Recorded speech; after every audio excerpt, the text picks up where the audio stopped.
ರಾಷ್ಟ್ರಧ್ವಜವನ್ನು ಎತ್ತಿ ದೇಶಭಕ್ತಿ ಗೀತೆಗಳನ್ನು ಹಾಡಿ ಶೂರ ಯೋಧರ ಮತ್ತು ಗೌರವಾನ್ವಿತ ನಾಗರಿಕರ ಸಾಧನೆಗಳನ್ನು ಸ್ಮರಿಸುತ್ತೇವೆ.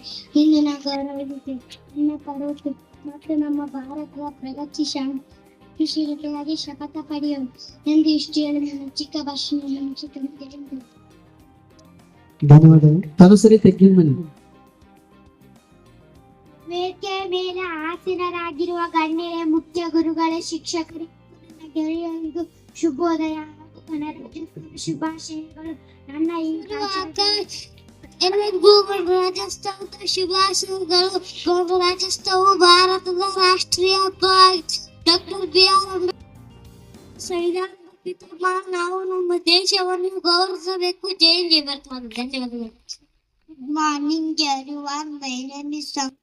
I'm studying in first standard high school. Let me say to Gurukula Nandavadagi. Today is 26th January.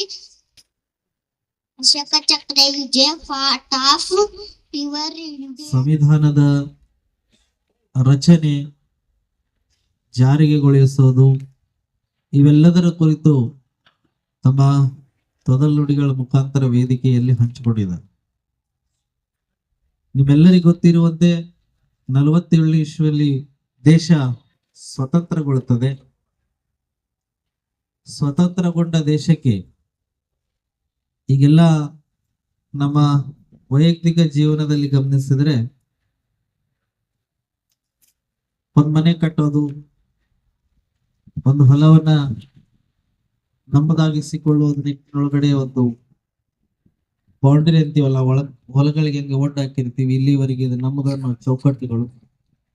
ಮನೆ ಅಂತಂದ್ರೆ ಇರುವ ನಮ್ಮ ಜಾಗದಲ್ಲಿ ಅದಕ್ಕೊಂದು ಚೌಕಟ್ಟನ್ನು ನಿರ್ಮಾಣ ಮಾಡಿ ನಾವು ಎಲ್ಲಿ ಅಡಿಗೆ ಮನೆಯಲ್ಲಿರ್ಬೇಕು, ದೇವರ ಮನೆಯಲ್ಲಿರ್ಬೇಕು, ಈ ತರ ಒಂದು ಪ್ಲಾನ್ ಮಾಡಿ ನಮ್ಮ ಇರುವ ಮನೆಯನ್ನ ಕಟ್ಕೊಂತೀವಿ. ಯಾಕೆ? ನಾವು ಇರುವವರೆಗೂ ನಮಗೆ ಬೇಕಾದ ಹಾಗೆ ಆ ಮನೆ ಉಪಯೋಗ ಆಗ್ಬೇಕು ಅಂತ ಹೇಳಿ. ಹಾಗೆ ದೇಶ ಸ್ವತಂತ್ರಗೊಂಡ ಮೇಲೆ ಆ ಸ್ವಾತಂತ್ರ್ಯಕ್ಕೋಸ್ಕರ ದುಡಿದಿರುವಂತಹ ಎಲ್ಲ ಮಹಾನ್ ಸ್ವಾತಂತ್ರ್ಯ ಹೋರಾಟಗಾರರು, ಎಲ್ಲ ಕ್ಷೇತ್ರಗಳ ಪರಿಣಿತರು.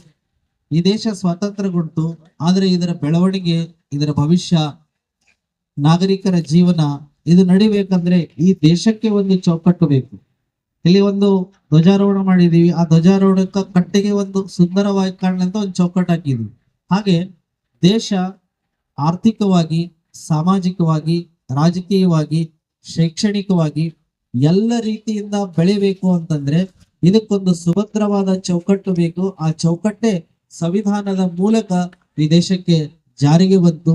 ಮಕ್ಕಳು ಹೇಳಿದ ಹಾಗೆ 49ನೇ ಇಸ್ವಿಯಲ್ಲಿ ಇದರ 2.5 ವರ್ಷಗಳ ಕಾಲ ಈ ದೇಶಕ್ಕೆ ಬೇಕಾಗಿರುವಂತಹ ಕಾನೂನು ಚೌಕಟ್ಟುಗಳು, ಮುನ್ನುಡಿಗಳು, ಸಮಾನತೆಗಳು, ಸರ್ವ ಜನರಿಗೆ ಬೇಕಾಗಿರುವಂತಹ ಅವಕಾಶಗಳು ಎಲ್ಲವನ್ನು ಒಳಗೊಂಡಂತೆ ಒಂದು ಸಂವಿಧಾನದ ರಚನೆ ಆಗ್ಲಿಕ್ಕೆ ಪರಿಣಿತರನ್ನು ಒಳಗೊಂಡಿರುವಂತಹ ಒಂದು ಸಮಿತಿಯಿಂದ ಅಂಬೇಡ್ಕರ್ ನೇತೃತ್ವದಲ್ಲಿ 1950 ಜನವರಿ 26ರಂದು ನಾವು ಈ ದೇಶ ಗಣರಾಜ್ಯ ಅಂತ ಘೋಷಣೆ ಮಾಡಿಕೊಂಡು ಈ ದೇಶದಲ್ಲಿ ವಾಸಿಸುವ ಎಲ್ಲರೂ ಪ್ರಜಾಪ್ರಭುತ್ವ ದೇಶದ ಪ್ರಜೆಗಳು. ಈ ದೇಶ ಪ್ರಜೆಗಳಿಂದ, ಪ್ರಜೆಗಳಿಗಾಗಿ, ಪ್ರಜೆಗಳಿಗೋಸ್ಕರ ಇರುವಂತಹ ರಾಷ್ಟ್ರ ಅಂತ ಹೇಳಿ ಗಣರಾಜ್ಯೋತ್ಸವವನ್ನ ನಾವುಗಳೆಲ್ಲ ನಾವೇ ಸಂವಿಧಾನದ ಮೂಲಕ ಸಮರ್ಪಣೆಯನ್ನು ಮಾಡ್ಕೊಂಡಿದೀವಿ.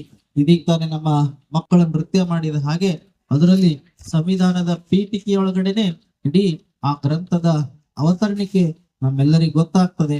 ಅಂದ್ರೆ ಈ ದೇಶದಲ್ಲಿರುವಂತಹ ಪ್ರತಿಯೊಬ್ಬ ನಾಗರಿಕನು ಸಮಾನವಾಗಿ ಬದುಕಬೇಕು, ಎಲ್ಲ ರೀತಿಯ ಅವಕಾಶಗಳನ್ನ ಬಳಸಿಕೊಂಡು ತಾನೊಬ್ಬ ಪರಿಪೂರ್ಣ ಭಾರತೀಯನಾಗಿ ನೆಮ್ಮದಿಯಿಂದ ಜೀವನ ಮಾಡ್ಲಿ ಅನ್ನೋ ಉದ್ದೇಶಕ್ಕೆ ಇದು ನಮ್ಮ ಸಂವಿಧಾನ ಜಾರಿಗೆ ಬಂದಿದ್ದಾಗಿದೆ.